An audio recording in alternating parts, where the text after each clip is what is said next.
নমস্কার বন্ধুরা, মালতী হ্যাংলা ছেলে তোমাদের সবাইকে স্বাগতম। দেখো, আজকে তোমাদের জন্য দারুণ একটা রেসিপি নিয়ে এসেছি। এইখানে নিয়েছি মোরলা মাছ। মোরলা মাছটা কেটে ভালো করে ধুয়ে নুন হলুদ মাখিয়ে নিয়েছি। আর এইখানে নিয়েছি আমি কুমড়ো শাক।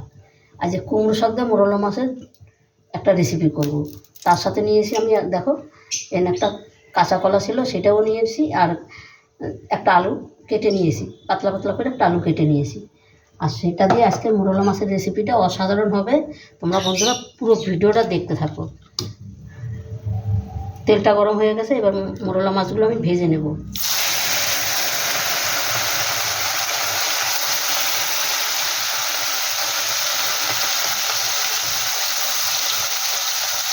আমি একবারই সব দিয়ে দিলাম, এবার ভেজে নেব।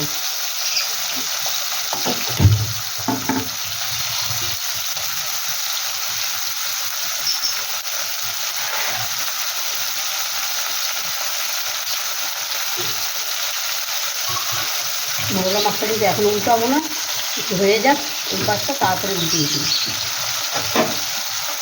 একটু কড়া করে ভাজবো, কেন সাজে দেওয়া হবে তো, তাই একটু কড়া করে ভাজবো। আর বন্ধুরা, এই সমস্ত মাছ ভাজতে হবে, তেলটা কিন্তু ভালো করে গরম করতে হবে, তবে মাছটা দেবে। আর নাহলে মাছটা কড়াইতে লেগে পুরো ভেঙে যাবে। আর এখানে দেখো, আমি দেওয়া মাছটা কিন্তু মাছটা চলে যাচ্ছে, এই দেখো। কিন্তু এখন তুলবো না, আমি একটু পরে উঠিয়ে দিই।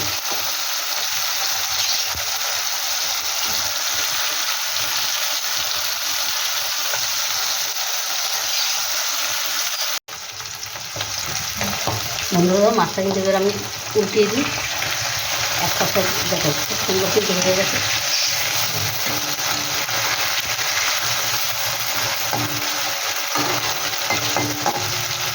আর এই পাশটা ভালো করে ভেজে নেব।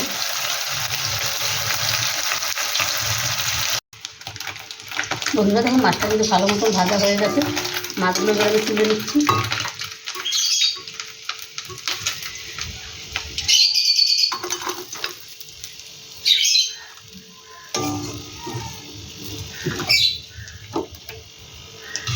এই তেলে আমি রান্নাটা করে নেব। এখানে ফোড়নে দিয়ে দিচ্ছি আমি দুটো শুকনো লঙ্কা,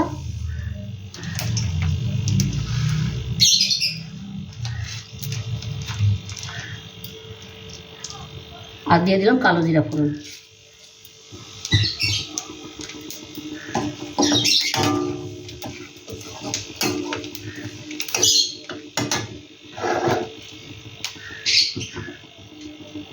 এবার আলুটা দিয়ে দিচ্ছি।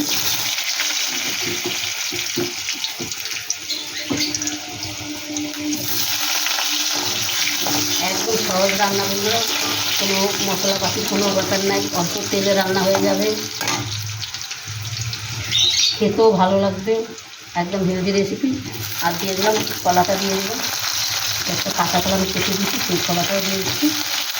সামান্য একটু ভাজা ভাজা করে দেবো হালকা করে।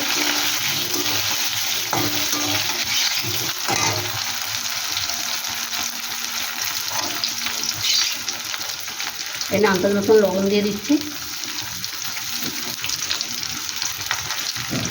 দিয়ে দিলাম হলুদ,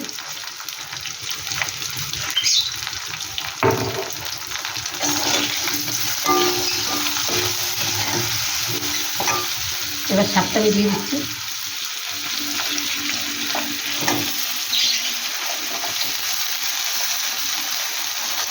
আর সাথে দিয়ে দিচ্ছি কিছু চিরা কাঁচা লঙ্কা। শাকে একটু ঝাল ঝাল হলে ভালো লাগে, তাই তোমরা যেরকম যেরকম ঝাল খাও সেইভাবেই দেবে।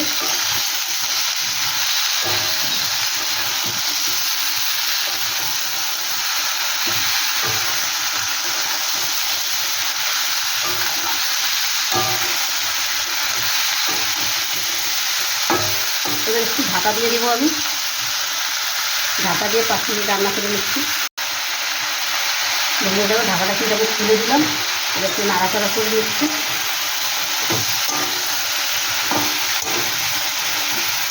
আর আন্দাজ মতো একটু জল দিয়ে দেবো।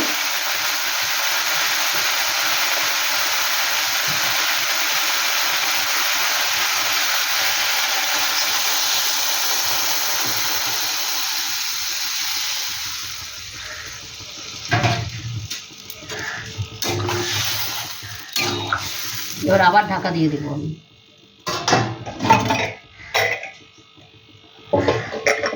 এবার আবার থাক 5 মিনিট। বন্ধুরা সবজিগুলো কিন্তু খুব সুন্দর আমার সিদ্ধ হয়ে গেছে। এই দেখো এই আলুগুলো খুব সুন্দর সিদ্ধ হয়ে গেছে, কলাগুলোও সিদ্ধ হয়ে গেছে।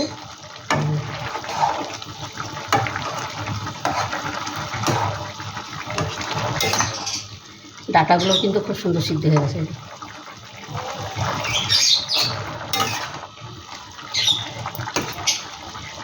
এখানে আমি এবার মিষ্টি দিয়ে দেবো।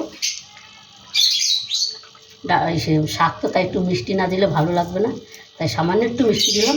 আমরা আবার একটু মিষ্টিটা কমই খাই। আর তার সাথে মাছটা আমি দিয়ে দিচ্ছি, মাছটাও দিয়ে দিচ্ছি। রান্নাটা কিন্তু আমার কমপ্লিট হয়েই আসলো। বন্ধুরা এইভাবে একবার রান্না করে দেখবে, খেয়ে অসাধারণ লাগে কিন্তু।